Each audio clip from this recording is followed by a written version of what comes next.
Bonjour, bienvenue dans Lex Inside, l'émission qui donne du sens à l'actualité juridique. Du droit et rien que du droit. Au programme de ce numéro, on parlera du dernier ouvrage de Clarisse Serre, L'avocate et le repenti, publié chez Sonatine Éditions. On parlera ensuite de l'indemnité pour occupation du domicile du salarié en télétravail avec Alexandra Stocki, avocate fondatrice de Astoki Avocat. Et enfin, on évoquera comment on passe d'avocate à CEO d'une Legal Tech avec Inès Ami, CEO de Legal Tech Octolo. Voilà pour les titres. Lex Inside, c'est parti!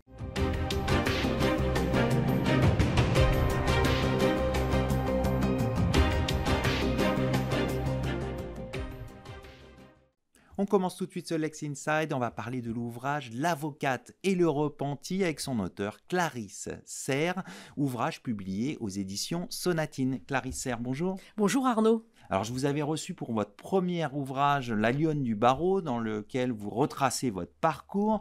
Aujourd'hui je vous reçois pour votre deuxième ouvrage L'avocate et le repenti, un ouvrage dans lequel vous dressez un peu, vous donnez les dessous du statut de repenti. Alors, pourquoi cet ouvrage sur le statut du repenti ?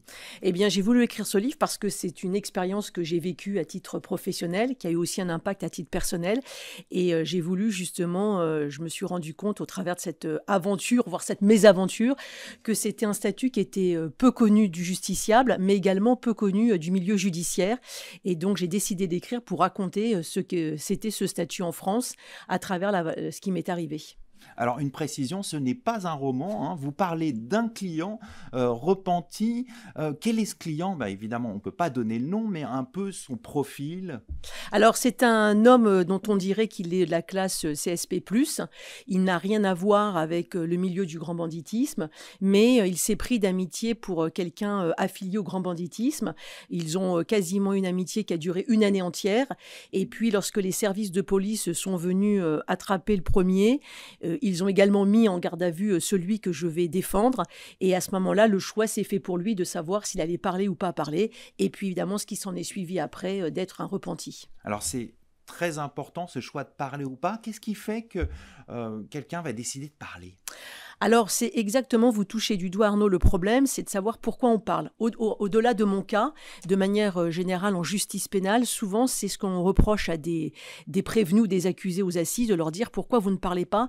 Eh bien, d'abord, c'est la peur de parler, de toutes les conséquences que ça peut avoir pour les gens qui décident de parler, premièrement. Et puis, deuxièmement, c'est aussi de parler, c'est aussi trahir. Voilà, c'est souvent pas, on parle pas uniquement de son cas, mais lorsqu'on est impliqué dans des affaires judiciaires à plusieurs personnes, lorsqu'on décide de parler, eh bien, c'est aussi parler et mettre en cause d'autres personnes. Et donc, c'est au-delà des représailles, c'est aussi la trahison.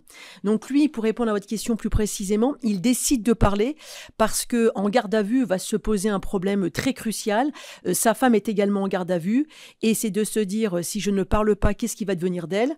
Et puis, moi-même, si je ne parle pas, il savait qu'il partirait en prison.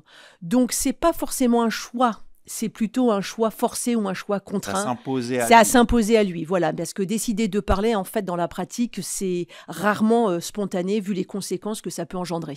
Alors, vous évoquez justement les conséquences pour la famille. Concrètement, c'est quoi les conséquences quand on décide de parler ? Alors lui, il va rentrer dans un programme dit de protection.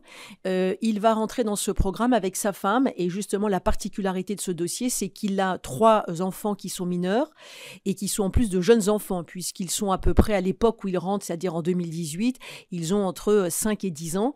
Et donc pour répondre à votre question, rentrer dans un programme, c'est pas forcément comme les gens pensent à l'américaine, c'est-à-dire qu'on vit dans un lieu reclus, protégé H24. On vit effectivement dans un lieu mais qui n'est pas reclus et on n'est pas protégé H24. On va avoir ce qu'on appelle une identité d'emprunt et en fait on reconstruit une vie ailleurs, ce qui impose des déménagements, ce qui impose une légende puisque les gens vont devoir changer leur vie et donc ce qui est très compliqué notamment pour des jeunes enfants puisque en tous les cas à travers l'expérience qui a été la mienne, c'est un changement total de vie, oublier son passé, vivre dans le présent et se projeter dans l'avenir. Alors, ce qui est important aussi de rappeler dans le cadre de ce client, c'est qu'il a été exclu du programme de protection et que vous avez du coup fait une action judiciaire pour qu'il garde cette protection? Expliquez-nous. Oui, c'est une particularité justement, c'est que dans ce programme, il y a, vous savez, ce qu'on appelle un repenti judiciaire, mais qui peut être doublé du repenti administratif. Et dans ce cas-là, on a un programme de protection et en plus, on peut avoir un changement de nom. Le changement de nom, ça permet justement, lui, il avait une identité, il était déjà apparu sur les réseaux sociaux, ça permet d'être protégé, ce nom. Pour des raisons que j'explique justement dans le livre, il y a une bataille judiciaire, ce qui va d'ailleurs donner lieu à un arrêt de la Cour de cassation qui est unique en son genre, où la Cour de cassation va le protéger finalement au détriment de la juridiction, en tous les cas de l'instance administrative. Donc changer de nom, ça veut dire aussi que ça vous donne une protection, et puis surtout pour lui, il a été exclu du programme. C'est aussi pour ça que j'ai écrit ce livre, pour que les gens connaissent ce que c'est ce statut et connaissent aussi les praticiens du droit, c'est-à-dire tant les policiers, les gendarmes, les magistrats du siège, juges d'instruction, procureurs, puissent comprendre, puisque je me suis rendu compte que peu de gens connaissaient ce statut, à quel point c'est difficile d'accepter de parler et les conséquences que ça peut avoir, parce que si on est exclu d'un programme, on a le risque de ne plus avoir aucune protection et donc de voir sa vie exposée à un danger imminent. Et la protection, elle est accordée que par une commission qui décide si vous remplissez les conditions, c'est ça? Voilà, c'est exactement ça. Alors là, il y a le statut est en train de changer par rapport à ce qu'on appelle la loi narcotrafiquant, mais en tous les cas, moi, ce que j'ai pu voir de mon expérience et de cette loi, puisqu'en plus, il faut que je vous précise les choses, à l'époque, quand le mien rentre dans le statut en 2018, c'est un statut très récent en France, puisque la loi datait de 2004, il a fallu attendre 10 ans pour avoir le décret d'application, donc 2014, et j'ai un peu le sentiment qu'on va repartir dans le même système, puisque la loi vient d'être votée, validée par le Conseil constitutionnel, donc 2025, mais le décret d'application n'est pas encore là. Donc, est-ce que le décret va être pris rapidement? Est-ce qu'il va falloir encore attendre 10 ans?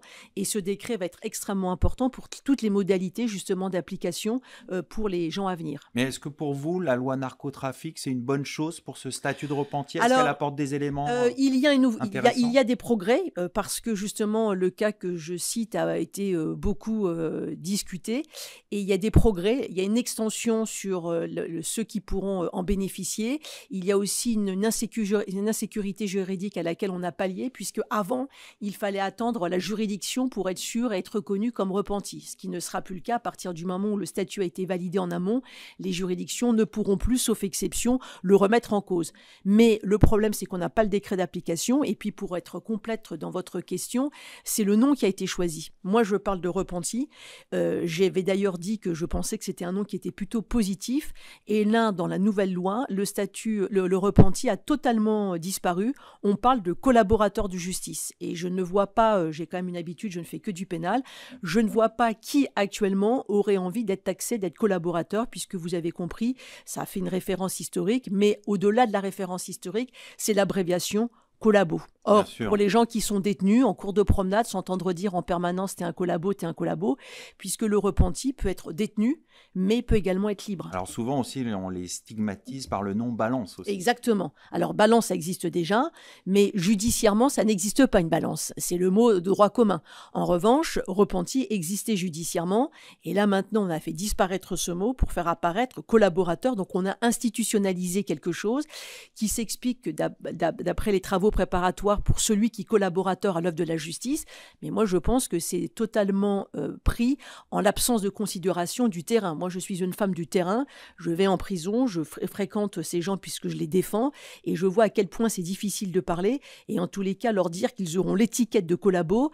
Pardonnez-moi d'être aussi cru, mais qui aura envie avoir ce statut-là, et qui va avoir envie, c'est absolument pas vendeur. Pour être très trivial, c'est aussi l'étiquette que ça donne, au-delà même de rentrer dans le concret de ce statut. Alors pour terminer, est-ce qu'en définitive, vous conseillez de parler? Je conseille en tous les cas ce que la loi a très peu prévu, l'avocat. C'est-à-dire que la proposition qui avait été faite, l'avocat n'existait même pas. Dans la loi, le mot avocat apparaît de manière tout à fait secondaire. Et je considère, en ce qui me concerne, qu'il faut absolument, les gens qui décident de parler, de prendre contact avec un avocat pour connaître les tenants et aboutissants. Puisque aujourd'hui, même si tout le monde est d'accord pour dire qu'il faut lutter contre le trafic de stupéfiants, notamment, puisque après le trafic, il y aura le blanchiment, puis après, il y aura les affaires politiques. Et encore une fois, je crois avant tout que c'est une question de mentalité. Il faut que les mentalités mentalités changent pour que les gens puissent comprendre pourquoi c'est aussi difficile de parler. Et quand les mentalités auront changé, quand les magistrats seront formés à ça, eh bien, on verra dans la pratique si les gens accepteront de parler. On va conclure là-dessus. Merci Clarisse Serre Merci à vous. d'avoir présenté votre ouvrage, donc L'avocate et le repenti, publié chez Sonatine Éditions. Merci Arnaud. Tout de suite, l'émission continue. On va parler de l'indemnité d'occupation de domicile en cas de télétravail.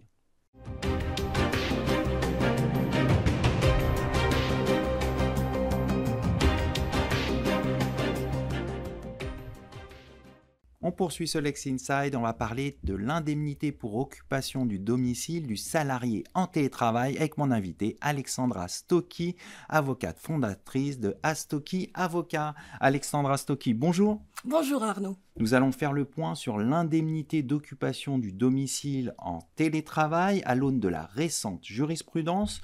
Pour commencer, est-ce que la position de la Cour de cassation dans un arrêt du 19 mars dernier crée une indemnité automatique d'occupation du domicile dans le cas d'un salarié en télétravail? Écoutez, il semble bien que oui. Cet arrêt constitue un revirement de jurisprudence. Jusqu'à présent, la Cour de cassation considérait que l'indemnisation liée à l'occupation du domicile, parce qu'elle constitue une immixtion dans la vie privée, était due lorsque l'employeur ne mettait pas à disposition un local professionnel pour le salarié. Cela recouvrait en réalité ce que j'appelle une immixtion subie.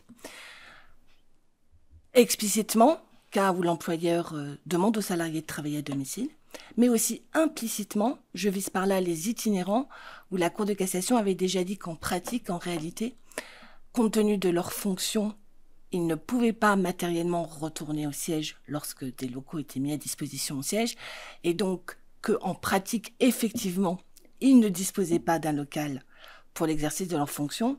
Donc c'est la raison pour laquelle elle avait considéré que dans ces deux cas, l'indemnisation de l'occupation du domicile devait avoir lieu. La grande nouveauté avec l'arrêt du 19 mars, c'est qu'elle reprend ce premier cas de figure qu'elle confirme, mais elle en ajoute un nouveau, puisqu'elle dit que l'indemnisation du domicile, de l'occupation du domicile, est due lorsqu'il a été convenu le télétravail. Donc c'est la grande nouveauté. Et lorsqu'on lit l'arrêt, qui a été d'ailleurs confirmé, alors même s'il ne portait pas directement sur le télétravail, mais par un arrêt inédit cette fois-ci, du 2 avril, qui portait sur les itinérants, mais dans lequel elle a repris exactement le même attendu que dans l'arrêt du 19 mars, donc elle a enfoncé le clou, entre guillemets. Donc à la lettre, quand on lit, si c'est ou lorsque le télétravail a été convenu, ça veut dire que dans tous les cas, lorsqu'il y a télétravail, il doit y avoir indemnisation de l'occupation du domicile. D'accord. Alors, est-ce que cet arrêt, il a un effet rétroactif? Ça veut dire, est-ce que ça couvre les situations antérieures? Alors, la jurisprudence, par principe, a toujours un effet rétroactif, sauf si le juge en décide autrement. Là, on voit dans la décision que ce n'a pas été le cas. Donc, oui, elle aura un effet rétroactif dans la limite de la prescription. D'accord. C'est combien la prescription? 2 ans. C'est l'apport aussi de cet arrêt. On pouvait hésiter entre la prescription de droit commun de 5 ans et la prescription biennale de l'article L1471-1 du Code du travail, qui est relatif aux actions liées à l'exécution du contrat de travail. Dans l'arrêt d'ailleurs du 19 mars, la Cour d'appel avait opté pour les 5 ans, la prescription de droit commun. Et non, dans l'arrêt du 19 mars, la Cour de cassation dit non, c'est une demande qui est liée à l'exécution du contrat. Donc c'est la prescription biennale, donc 2 ans. Alors on va s'intéresser maintenant au calcul de l'indemnité. Concrètement, comment on calcule cette indemnité? C'est une bonne question. Alors, plusieurs points. J'ai regardé alors les décisions sur les itinérants et il est vrai que la jurisprudence donne pas, les décisions donnent pas vraiment le mode d'emploi. Le principe est le suivant. L'indemnisation doit compenser l'occupation du matériel stocké dans l'appartement ou dans la maison. D'accord. Donc, en théorie, ça devrait être une indemnisation réelle. L'indemnisation peut varier d'un salarié à l'autre. Tout le monde ne paye pas le même loyer. On peut imaginer quand même que ce serait fonction de la surface occupée par le matériel. Et si je pousse à l'extrême, et je crois que ça a déjà été dit en 2017 par la Cour de cassation, potentiellement, dès lors que le matériel est stocké tout le temps, peu importe que le salarié soit en télétravail 2 jours, 3 jours ou à temps plein, entre guillemets. Puisque Dès le lors, domicile, exactement, il est tout le temps. occupé en permanence. Donc, sauf à ce qu'on puisse démontrer qu'il ne l'est pas en permanence, normalement, l'indemnisation devrait être la même pour un salarié en télétravail à temps plein ou pas. Ça, c'est la première chose. Alors, en pratique, ce qu'on observe sur la pratique qui s'est fait jour à la suite des arrêts sur les salariés itinérants, j'ai regardé un certain nombre d'accords d'entreprise, ils optent souvent pour un montant forfaitaire. Voilà. D'accord. Et de, je pense... de quel ordre? Il y a une fourchette ou Alors, pas sur le télétravail, puisque c'est trop récent. Mais par exemple, pour les itinérants, j'ai vu, alors c'est des montants annuels, mais ça, qui oscillent entre 400 € net et 650 € net, donc un peu moins de 50 € net par mois. D'accord. D'accord. Et est-ce que pour justement justifier de l'occupation de son domicile, le salarié doit fournir des éléments à l'employeur? Comment ça se passe? Alors en fait, je vais aborder l'employeur et le juge aussi, parce que je pense qu'il faut distinguer 2 points. Il y a d'abord la première question, c'est est-ce que le salarié doit prouver que quelque chose sur le principe d'occupation de son domicile? Alors, jusqu'à présent, la Cour de cassation disait que c'est à l'employeur de démontrer qu'il a mis à disposition un local. Là, à partir du moment où les arrêts disent dès lors que le télétravail a été convenu, on peut imaginer que le salarié doit quand même lui aussi de son côté prouver que le télétravail a été convenu. L'employeur, par contre, devra aussi prouver, à mon avis, que aucun local n'a été mis à disposition du salarié. Ça, c'est sur la question du principe de l'indemnisation. Maintenant, sur le montant, ce que dit la Cour de cassation dans ses arrêts depuis un certain temps, c'est que c'est le juge qui l'évalue souverainement. Naturellement, il faut que le salarié produise des éléments. Alors, de ce que j'ai observé dans les accords d'entreprise, celle-ci prévoit souvent la production, par exemple, de la taxe foncière ou de la taxe d'habitation. D'accord. Bon, ce qui peut être une base, mais je pense qu'il suffit que le salarié produise éventuellement une quittance de loyer, vous voyez, pour qui va donner une base, la surface de son appartement, et ça devrait être suffisant. Alors, et si jamais l'employeur et le salarié ne s'entendent pas, par exemple sur le montant de l'indemnité, et si le salarié veut aller au contentieux, quels sont les délais pour agir concrètement? 2 ans. 2 ans. Donc c'est la prescription qui vient de la jurisprudence que vous avez indiquée. Exactement. D'accord. Alors moi, je pense qu'en pratique, l'intérêt de prévoir une indemnisation fixe, soit dans un accord d'entreprise pour celles qui peuvent négocier, soit de manière unilatérale, ça présente un avantage parce qu'en fait, finalement, on peut imaginer que le salarié, dès lors qu'il perçoit une indemnisation, ne va pas aller au contentieux pour aller réclamer potentiellement 5 € de plus. Vous voyez, ça serait disproportionné. Donc, je pense que c'est pour ça que beaucoup d'entreprises ont préempté le sujet dans le cadre antérieur. Dans le nouveau cadre, vont peut-être le préempter. Je pense que sur ce point, il y a une différence quand même entre les gros groupes et les grosses entreprises et les TPE. Bien sûr. Très sincèrement, moi, je n'ai pas compris la décision. Je ne pense pas être la seule. Parce que le télétravail, n'est pas une immixtion subie, c'est une immixtion volontaire. Alors, je crois comprendre que la décision qui, d'ailleurs, est publiée, ce n'est pas un arrêt inédit, a été réfléchie, puisqu'elle va être publiée. Moi, de mon côté, je pense, même si je doute que ce soit sécurisé à 100%, que dans certains cas, pourquoi ne pas prévoir avec le salarié, dans la formalisation du télétravail, qu'il renonce à cette indemnisation? Je pense que ça peut se tenter. Voilà. Mais c'est vrai que ma première réaction a été de me dire, pour certaines sociétés, ça peut être... Les conséquences peuvent être importantes en termes financiers. Ça peut être une incitation à arrêter. Bien sûr. À arrêter le télétravail, qui est globalement perçu comme un avantage consenti aux salariés.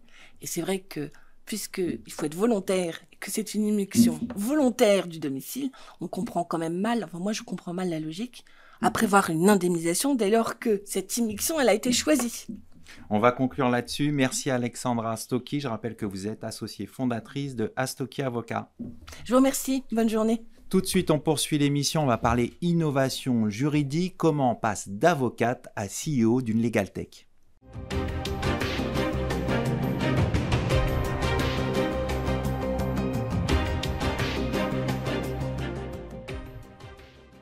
Comment on passe d'avocate à CEO de Legal Tech? On en parle tout de suite avec mon invité, Inès Ami, CEO de Legal Tech Octolo. Inès Ami, bonjour.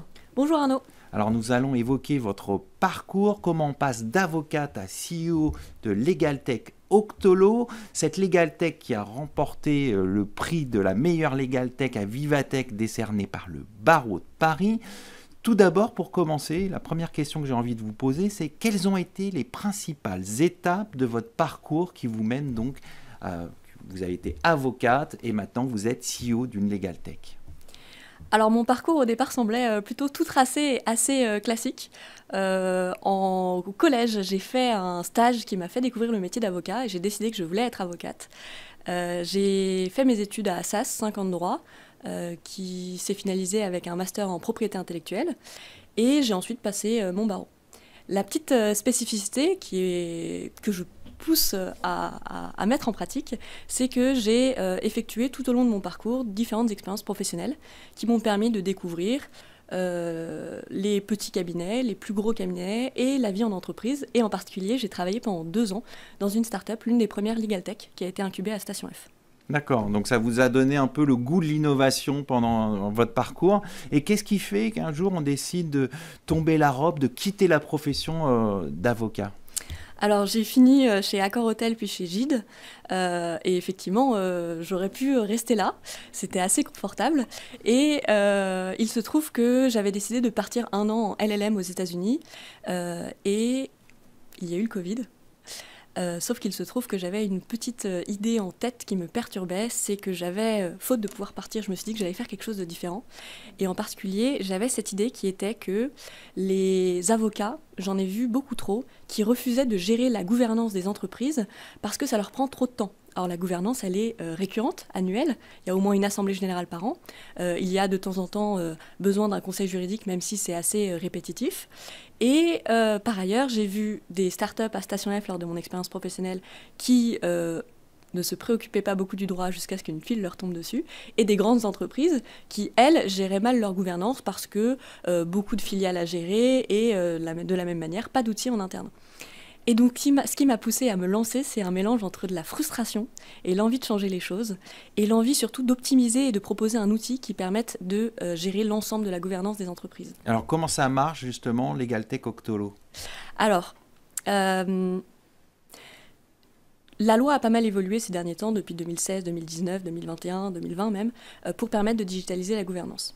Il y a sur le marché des outils qui permettent de digitaliser une partie des briques et il me semble qu'il était nécessaire de proposer une plateforme complète qui permette d'automatiser l'ensemble de la gouvernance, quel que soit le type d'entreprise. Cette plateforme, donc c'est Octolo, vous l'aurez deviné. On propose une plateforme en ligne autour de 3 principaux outils. Le premier, c'est tout ce qui est table de capitalisation, registre, suivi des mandats, donc à qui appartient l'entreprise, quelles décisions sont prises. Le second, c'est tout ce qui est organisation et participation aux instances. On automatise des documents, on automatise l'envoi des convocations selon les statuts par mail ou courrier. On propose une plateforme de vote, de procuration lorsque la gestion et de signature électronique qui permet de générer le PV, la feuille de présence et de tenir là encore le registre des réunions. Et enfin, on a un troisième outil qui est la data room qui permet d'automatiser, stocker, partager et signer tous les documents. Donc c'est une plateforme complète qui s'adapte quel que soit le type et la taille de l'entreprise. C'est pour ça que notre mascotte c'est un poulpe, il s'adapte, il se transforme. Donc Octolo. Bon, on en sait plus maintenant sur votre Legal Tech Octolo. On va parler maintenant des compétences qui peuvent servir au métier de Legal Tech. Dans votre parcours, qu'est-ce qui vous sert aujourd'hui au quotidien dans votre entrepreneuriat, on va dire ? Ce qui est certain, c'est que lorsqu'on devient avocat, et la formation juridique de manière générale permet de structurer son esprit et d'avoir une certaine rigueur et une connaissance juridique approfondie qui est très utile, quel que soit le métier qu'on exerce derrière.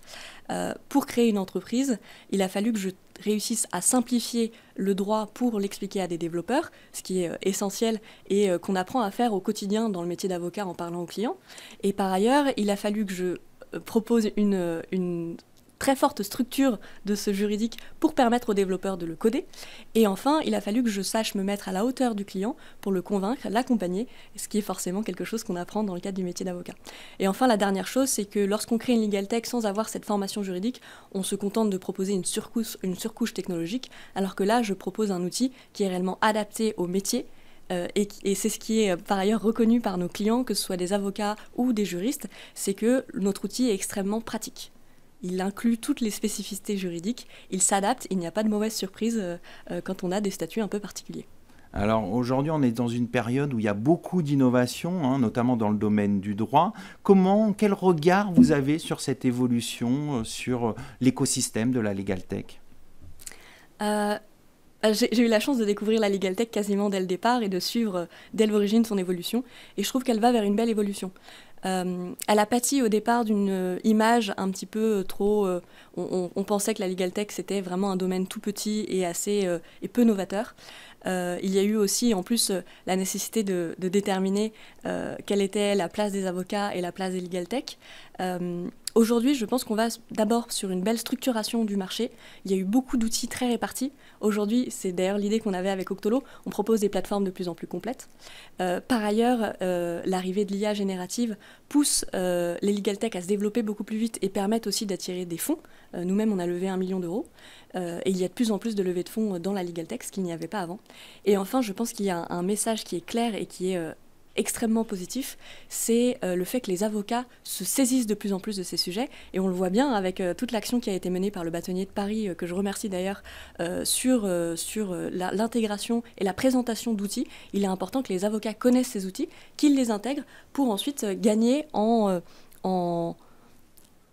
fluidité et proposer à leurs clients des outils qui répondent réellement et un conseil qui répond réellement à leurs besoins pratiques. Alors, vous avez évoqué votre levée de fonds d'1 million d'euros. C'est quoi les prochains développements, les prochaines étapes pour Octolo ? Nous, on continue d'accélérer. Avec ce prix, on va surtout beaucoup accélérer auprès des avocats. Il me semble essentiel qu'ils aient des outils qui leur permettent de gagner du temps dans leur quotidien et de proposer, comme je l'ai dit, des solutions novatrices à leurs clients. Et par ailleurs, on va aller vers d'autres cibles et je pense que l'année prochaine, on pourra reparler peut-être d'une internationalisation et qui sait, peut-être d'une autre levée de fonds. Alors vous avez un beau développement avec Octolo, lauréate donc du prix Vivatech du barreau de Paris. Est-ce que vous avez des conseils à adresser à des jeunes juristes qui voudraient se lancer comme vous dans la création d'une Legal Tech ? Qu'on veuille se lancer dans la création d'une Legal Tech ou pas, je pense qu'il est extrêmement important d'être curieux et d'apprendre le fonctionnement d'une entreprise, d'un cabinet et autres. Un avocat, c'est aussi un entrepreneur. Donc il est important de comprendre comment fonctionne une entreprise et qu'est-ce que le client plus tard va avoir besoin comme conseil. Et pour ça, le mieux, c'est de connaître son quotidien. Donc le principal conseil que je pourrais donner, c'est d'être curieux, d'exercer dans différents cadres, y compris aller dans des startups. Il suffit de postuler à Station F, il y a plein d'offres qui sont faites. D'ailleurs, nous aussi, on recrute, alors que ce soit des stagiaires ou des CDI. L'appel est lancé. L'appel est lancé, exactement. Et cette curiosité qui est extrêmement importante et qui sert aussi plus tard dans le métier d'avocat. On va conclure là-dessus. Merci Inès Ami. Je rappelle que vous êtes CEO donc de Legal Tech Octolo. Merci Arnaud. C'est la fin de cette émission. Merci de votre fidélité. Restez curieux et informés. À très bientôt sur Be Smart for Change.